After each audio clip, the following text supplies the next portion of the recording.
Welcome everyone and thank you for tuning in. You are listening to the account with a report for day 410 of the war in Ukraine. First, I want to wish all who are celebrating a happy Easter. Today was a rather quiet day, most likely due to Easter holidays. I have one additional update on the leaked US-NATO documents. All other updates are grouped into the usual situation inside Ukraine, the occupied territories, Russia and Belarus, and international developments. Before we start the news, the flashpoints along the front. Bakhmut. Russia has made small progress inside Bakhmut. Heavy battles continue. Attacks on Khomova and Avdiivka, which threaten the 0506 road, have been repelled. The Ukrainian General Staff reported that Russia has deployed additional elite airborne units to supplement Wagner losses. Serhiy Cherevati, spokesperson for the Eastern Group of the Armed Forces of Ukraine, reported that military supplies continue to reach Bakhmut despite a destroyed bridge near Khomova. The Ukrainian General Staff mentioned that Australian Bushmasters are now operating in the Bakhmut direction. Avdiivka.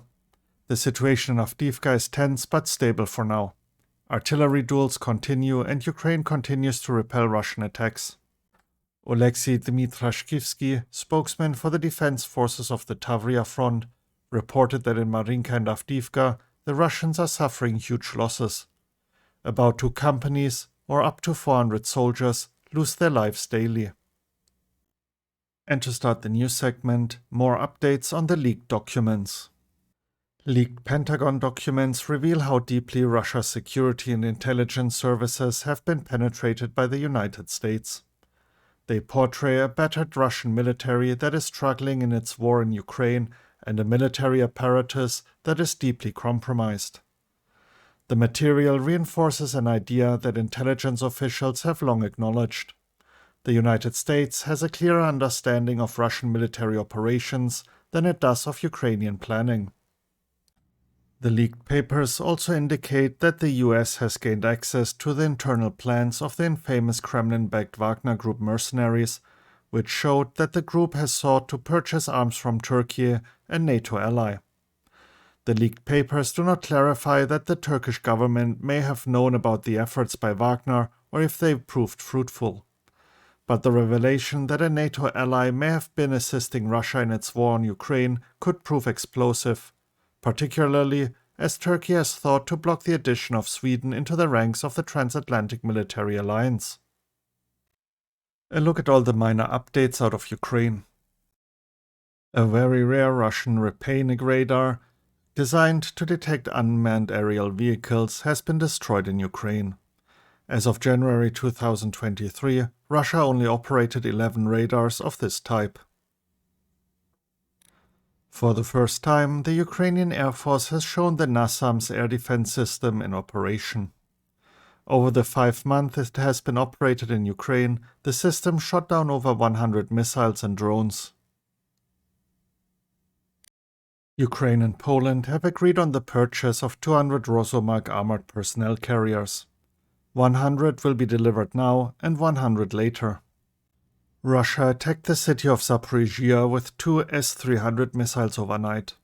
2 civilians were killed and more than 30 private houses damaged. Next up, the latest regarding the situation in the occupied territories. Occupation administrations are encouraging local residents in the temporarily occupied territories of Kherson Oblast to obtain Russian passports, promising in return the issuance of Russian Federation state housing certificates. The mayor of Melitopol, Ivan Fedorov, listed more than 15 positions of the Russian military that were hit over the past 2 weeks. He also reported on 6 explosions in Tokmak today. Moving on to the news updates from Russia and Belarus. Evacuation instructions were distributed in border villages in Belgorod Oblast, Russia today.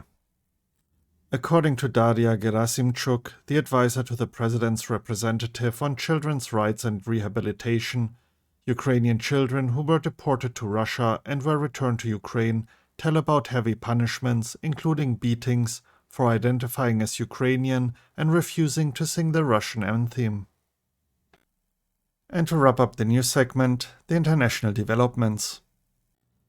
This year's Charlemagne Prize is to be awarded to the Ukrainian President Volodymyr Zelensky and the Ukrainian people. The Charlemagne Prize is awarded for contribution to the unification of Europe. However, considering the planned upcoming Ukrainian counteroffensive, President Zelensky might not be able to travel to Germany to receive the prize and will have to attend online. The European Union and G7 countries continue to discuss opportunities for setting up a special tribunal to prosecute Russia for the crime of aggression against Ukraine. Traditional Easter marches demanding peace talks between Ukraine and Russia were held in several German cities on April 8th. Thousands of people marched across the country demanding peace between Moscow and Kyiv, an end to weapons aid to Ukraine, and an end to German military buildup. And now for the intelligence report segment, starting as usual with the UK Ministry of Defense. On April 5, 2023, Russian President Vladimir Putin chaired a full session of Russia's Security Council, the first such event since October 2022. The main report was presented by Interior Minister Vladimir Kolokotsev and discussed reconstruction, law enforcement and public order in the illegally annexed areas of Ukraine. The choice of Kolokotsev as the main speaker is likely an attempt by the Kremlin to portray the situation in those territories as being normalized. In reality, much of the area remains an active combat zone, subject to partisan attacks and with extremely limited access to basic services for many citizens. A look at the latest assessment by the Institute for the Study of War. The main headlines of today's assessment are: Ukrainian and Russian sources discussed the decreased rate of Russian offensive operations along the entire front line on April 8th, supporting ISW's assessment that the overall Russian offensive is approaching culmination. The dynamics of battlefield artillery usage in Ukraine reflect the fact that Russian forces are using artillery to offset their degraded offensive capabilities. Former Russian officer and ardent nationalist Igor Girkin launched a new effort likely aimed at protecting the influence of the Russian pro-war faction within the Kremlin. The Club of Angry Patriots' creation may offer several important insights into Kremlin dynamics and the danger to Putin's regime elements within his inner circle sphere. Girkin may be advancing political goals of unnamed figures within Russian power structures, possibly within the Russian Federal Security Service FSB. Russian nationalists seized on assassinated Russian mill blogger Maxim Fomin's, also known as Vladlen Tatarsky, funeral to promote pro-war narratives. Russia's missile campaign to degrade Ukraine's unified energy infrastructure has failed definitely, and Russia appears to have abandoned the effort. The Kremlin is likely intensifying legal punishments for terrorism-related crimes as part of a larger effort to promote self-censorship and establish legal conditions for intensified domestic repressions. The Russian Ministry of Defense, MOD, may be setting conditions for a false flag attack in Sumy Oblast. And to wrap up the report, the evening update by the General Staff of Ukraine. During the current day, the enemy launched more than 10 attacks from rocket salvo systems, carried out 23 airstrikes and 4 missile strikes. 2 Russian missiles fired from the S-300 air defense system hit the objects of Zaporizhzhia civil infrastructure. Civilians were killed and wounded, residential buildings were destroyed and damaged. Russian occupiers also fired 2 missiles from the S-300 air defense system at the Kostiantynivka civilian infrastructure facility in Donetsk. The probability of launching missile and airstrikes remains high throughout the territory of Ukraine. The enemy continues to focus its main efforts on conducting offensive actions in the Liman, Bakhmut, Avdiivka and Marinka areas. During the day, thanks to the courage of each soldier, more than 40 enemy attacks were repelled. In the Liman direction during the day, the enemy conducted unsuccessful offensive actions in the area south of Dibrova. In the direction of Bakhmut, the enemy continues to conduct offensive action, tries to take full control of the city of Bakhmut, fierce battles continue. During the day, The enemy carried out unsuccessful offensive actions in the area east of the settlement Bodanivka and near Khomove. The units of the defense forces repelled about 20 enemy attacks on the indicated section of the front.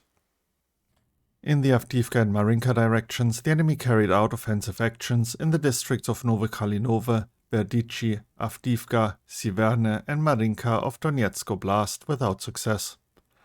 The fiercest battles on the indicated part of the front continue for Avdiivka and Marinka, where more than 10 enemy attacks were repulsed. In the Zaporizhzhia and Kherson directions, the enemy continues to build up defensive lines and positions in terms of fortification. The cases of violent abduction of the civilian population by the Russian invaders in the temporarily occupied territories of Ukraine do not stop. In particular, in Starobilsk of the Luhansk Oblast, the Russian occupying forces organize searches of the residences of citizens who are suspected of supporting Ukraine and take people away in an unknown direction without return. And that concludes the report. Should you be interested in any of the articles I mentioned, you can find links to them in the description as usual. If you enjoyed the report and found it informative, please consider sharing it with others and giving me a like. Thank you for tuning in and have a great day. You were listening to The Account. Slava Ukraini.